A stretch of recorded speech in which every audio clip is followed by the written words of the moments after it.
Randall. Thank you, Mr. Chairman. I have an Well, amendment. you have an amendment at the I desk, have an right? amendment. Okay.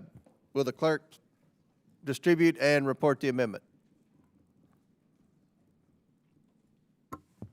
Amendment to the amendment in the nature of a substitute to HR-1295 as offered by Ms. Randall of Washington. Without objection, the amendment is considered as read. I reserve a point of order.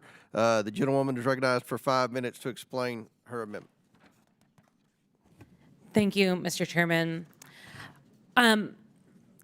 You know, this amendment is what I think should be a simple bipartisan fix to this bill as introduced. I have heard over and over and over this administration say that one of their goals is to lower prices for regular people. We hear a lot about the cost of eggs, about the cost of healthcare, about the cost of housing, about the costs that working and middle-class families are facing every day. And, you know, this administration has promised to work on lowering those costs for people.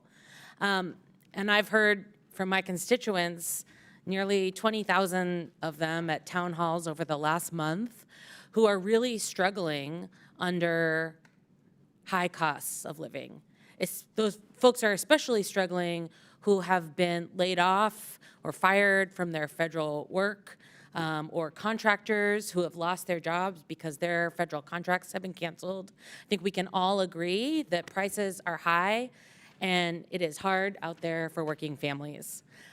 What this simple amendment does is says that a reorganization plan may not provide for or have the effect of increasing consumer prices or eliminating or otherwise diminishing existing consumer protection actions by an executive department. So what this does is says that we want to safeguard the consumer protections that exist and ensure that no plan that is submitted for congressional approval would increase prices.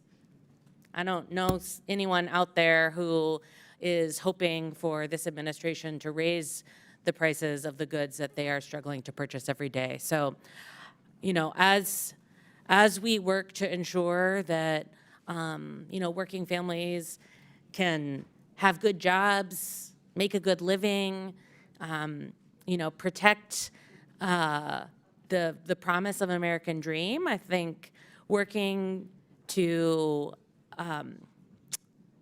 make certain that no plans introduced to Congress would increase prices is a common sense solution.